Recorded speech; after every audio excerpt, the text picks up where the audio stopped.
Welcome back to Jamyy English. I'm Jays. And I'm Amy. Episode 6, 1 week in. 1 week, 7 days. If you've been with us since day one, you have already built something real. A habit, a streak. Don't break it now. And if today is your first episode, welcome. You can always go back and listen to the earlier ones, but you can also start right here. Every episode works on its own. Today's topic is one that I personally think is one of the most underestimated topics in English learning. Numbers, time, and money. Numbers, time, and money. 3 things you deal with every single day.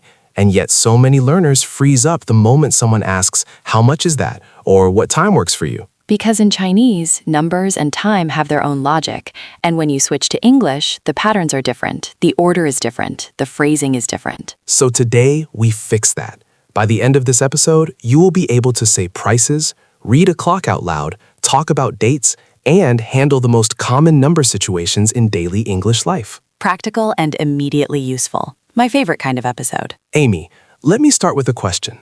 When you first started working with international clients, your design clients in the US and UK, what was the hardest part of the practical communication? Honestly, money. Talking about money in English made me so nervous, not because I didn't know the numbers, but because I didn't know the natural way to say them. Is it 1,500 or 1,500? Do I say dollars first or last? How do I write it in an email professionally? Yes, the gap between knowing a number and knowing how to say it naturally in context, that gap is real, and it trips people up in real negotiations, real transactions, real life. So we're closing that gap today. Let's start with basic numbers. And I know what you're thinking. I already know numbers, but stay with me, because the tricky part is not the numbers themselves, it's the combinations. Right. 1, 2, 3. Everyone knows. But what about 1,347? That's where it gets interesting. So let's build it up. Tens first. 20, 30, 40, 50, 60, 70, 80, 90. These are your building blocks. Learn them cold. Then you combine 21, 35, 48, 73.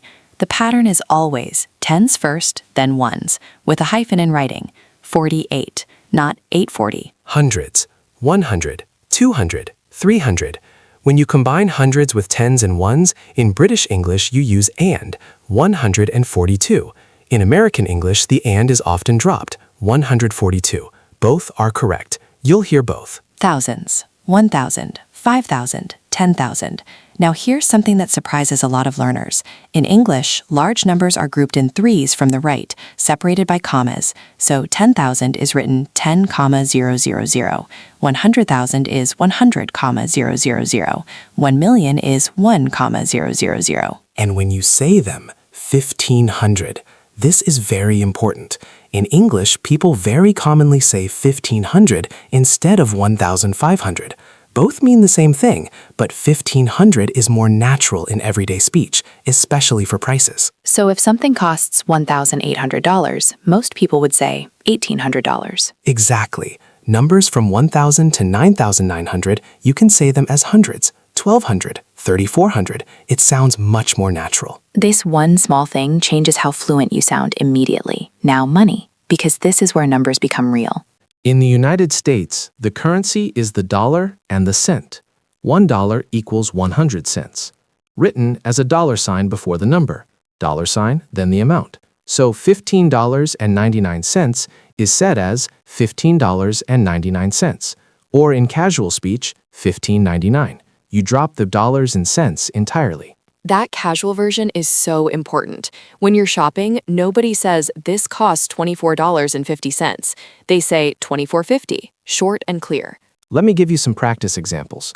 How would you say these prices naturally? $8.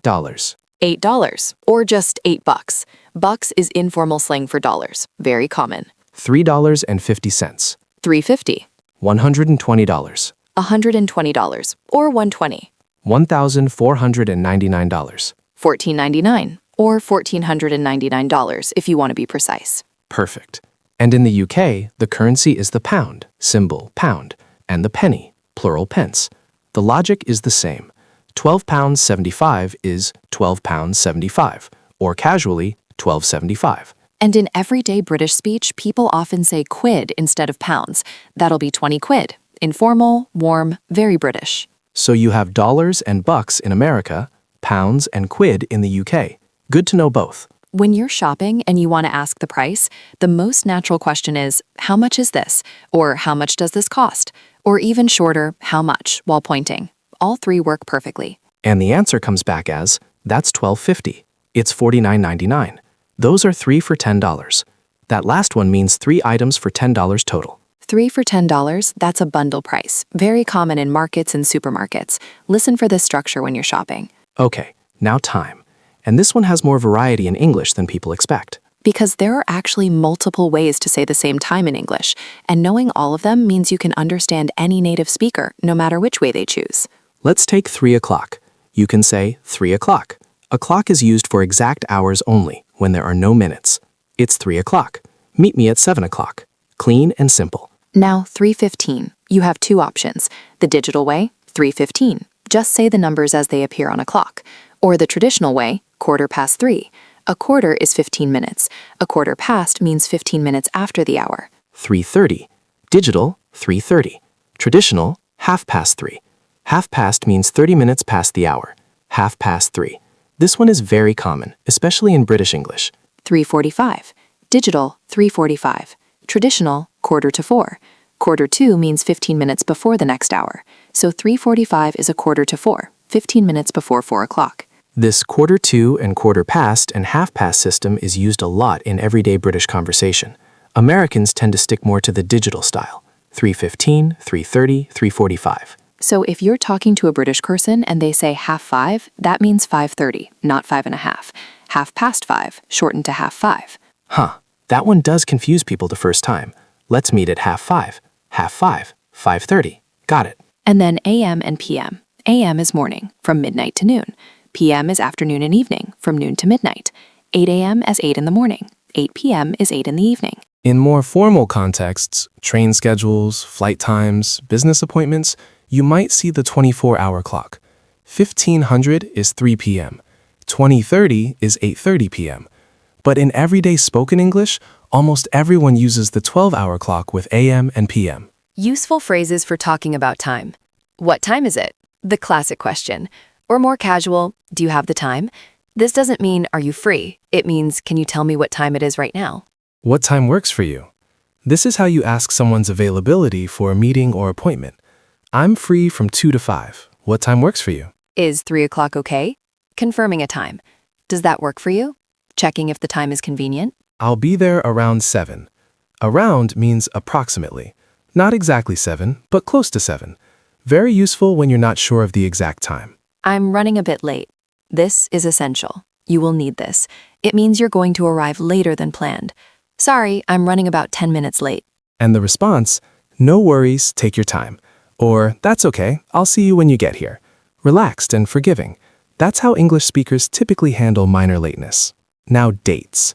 Because dates in English have their own set of surprises. This one really confused me early on, because American English and British English do dates in opposite orders. Exactly. In American English, the order is month first, then day, then year. So April 1st, 2026 is written 04/01/2026. Month, day, year. But in British English, the order is day first, then month, then year. So the 1st of April 2026 is written 01/04/2026. Day, month, year. This matters enormously if you're reading a date like 03/04/2026. In American English, that's March 4th. In British English, that's the 3rd of April. Completely different dates. So when you see a date written with numbers only, always check the context. Is this from an American source or a British one? The safe way to avoid confusion, write the month as a word. April 1, 2026 is unambiguous. Everyone knows that's April 1st. How do you say dates out loud? In American English, April 1st, 2026, or April the 1st. In British English, the 1st of April, 2026. And years, 2026 or just 2026. Both are common. For years from 2010 onwards, the short version, 2010, 2015, 2026, is more natural in everyday speech. One more thing about dates, ordinal numbers. 1st, 2nd, 3rd, 4th, 5th. These are the numbers you use when saying dates out loud. April 1st, May 23rd, December 31st. not April 1, April 1st. The tricky ones. First, second, third are irregular. Fourth, fifth, sixth, seventh, eighth, ninth, 10th, these follow the pattern of adding th. 11th, 12th, 13th, a few more irregular ones. From 21st onwards, 21st, 22nd, 23rd, 24th, the pattern becomes consistent again. Let's do a role play. Real-life situation. I'm a client. Jays is the freelancer. We're agreeing on a project and a price. Perfect. I'll start. Hi, Amy. Thanks for getting back to me. So based on what you've described, I think the project would come to around $2,500 total. Okay, and what does that include exactly? That covers the initial concept, 3 rounds of revisions, and final delivery by the 15th of April. So you'd have everything ready well before your deadline. That works. And in terms of payment, how do you usually handle that? I typically ask for 50% upfront and the remaining 50% on delivery. So that would be $1,250 now and $1,250 when we wrap up. That sounds reasonable. And if we wanted to add a 4th revision round, what would that cost? And additional revision round would be $250 on top of the original quote. Got it. And just to confirm the timeline, you said by the 15th. Correct, April 15th. I'll send over the contract today. Does signing by end of day Thursday work for you? Thursday's fine. Let's say by 5 p.m. Perfect. I'll have it to you by noon, so you have plenty of time. Great. Looking forward to working with you. Okay, let's pause. Did you catch all the number patterns in that conversation? 2,500. Said in full because it's a formal quote. Then immediately, $1,250, the casual short version for the deposit amount. $250 for the extra revision, $250. Context makes it clear. Nobody thinks it means $2.50. By the 15th, ordinal number for a date. By 5 p.m., time with AM, PM. By noon, noon means 12 p.m., midday, very commonly used. End of day Thursday. This is a very common business phrase. EOD, end of day. It means by the time the working day finishes, usually 5 or 6 p.m. That whole conversation used probably 15 different number and time expressions, and it flowed completely naturally. Amy, I want to add something here that I think is really valuable for anyone who works or studies in an English environment. How to talk about numbers in meetings and presentations, because this is slightly different from shopping or daily life. Oh yes, this is very relevant for me. I present pricing and project timelines to clients all the time. In professional settings, when you're presenting numbers, there are some phrases that make you sound polished and confident. First, approximately, a formal version of about. The project will cost approximately $3,000. It takes approximately 2 weeks to complete. Roughly is another option, slightly more casual than approximately, but still professional. Roughly 50% of our clients are based overseas. Estimated at, very useful for budgets and forecasts. The total cost is estimated at $20,000. Completion is estimated at 6 weeks. And for percentages, which come up constantly in business, 50%, 75%, 100%. The pattern is simple. Say the number, then percent. No surprises there. But here's a phrase that trips people up. A 10% increase versus 10% more. They mean the same thing, but are used in different sentence structures. Sales showed a 10% increase. Noun phrase. Sales are 10% higher than last year. Adjective phrase. I used to mix these up in client emails. Now I think of it this way. An increase of 10% or 10% higher. Both work, both sound professional. One more. Double and half. These are much more natural than saying 200% more or 50% less. The new version runs at double the speed. We completed it in half the time. Clear, clean, impressive. Double the speed, half the time. These phrases just sound powerful. Because they're confident. Numbers and language working together. One more area I want to cover before we close. Talking about duration. How long something takes or lasts. This comes up constantly. How long does it take to get there? The meeting lasted 2 hours. I've been waiting for 20 minutes. Key phrases. It takes about. This is for time needed to do something. It takes about 30 minutes by subway. It takes me an hour to get ready in the morning. Looking at you, Amy. Fair point. It takes me about 90 minutes, including the skincare. It lasted for something that has already finished. The movie lasted nearly 3 hours. The meeting only lasted 45 minutes. A new record. I've been waiting for present perfect continuous. This expresses that something started in the past and is still happening. I've been waiting for 20 minutes. We've been working on this project for 3 months. And 2 very useful approximate time words. About, approximately, about an hour. Around, similar meaning, slightly more casual. Around 3 o'clock. Around 20 people showed up. And just under and just over. It took just under 2 hours, meaning slightly less than 2 hours. It cost just over $100, meaning slightly more than 100. These make your estimates sound very precise and natural. Just under, just over. Write those down. They come up in professional conversations constantly. Quick vocabulary lightning round before homework. I give the situation, you give the natural English expression. Ready. Something costs $8.50. $8.50. The time is 7:15 in the morning. 7:15 a.m. or 7:15. You're going to be 10 minutes late. Sorry, I'm running about 10 minutes late. Today's date is April 6th. It's April 6th, or the 6th of April. Something costs $1,200. $1,200. A meeting ran from 2 p.m. to 3:45 p.m. The meeting ran from 2 to 3:45. It lasted 1 hour 45 minutes, just under 2 hours. That last one was worth extra credit. I've been practicing. Homework today has 3 parts. Simple ones, I promise. Part 1. Look at the time right now and say it out loud in English. Both ways if you can. The digital way and the traditional way. Part 2. Think of something you bought recently. Anything. A coffee, a meal, a piece of clothing. Say the price out loud in English, using the natural, casual style. Part 3. What is today's date? Say it out loud, in both American and British style. 3 tiny exercises, 1 minute total, but your brain will remember them because they're connected to your real life right now.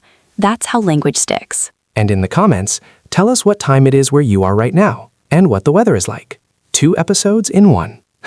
Tomorrow is episode 7, and we are going to go shopping. We're going to walk you through an entire shopping experience in English, from browsing to trying things on to checking out. And Jays has opinions about shopping. Strong opinions. Mostly that I try to do as little of it as possible. And I have the opposite opinion, so it should be a fun episode. It really should. Thank you for being with us for 6 episodes. 1 week of English every day. That's not nothing. That's a real commitment. Keep going. We'll be here tomorrow. Let's learn, speak, and grow together. See you tomorrow. See you tomorrow.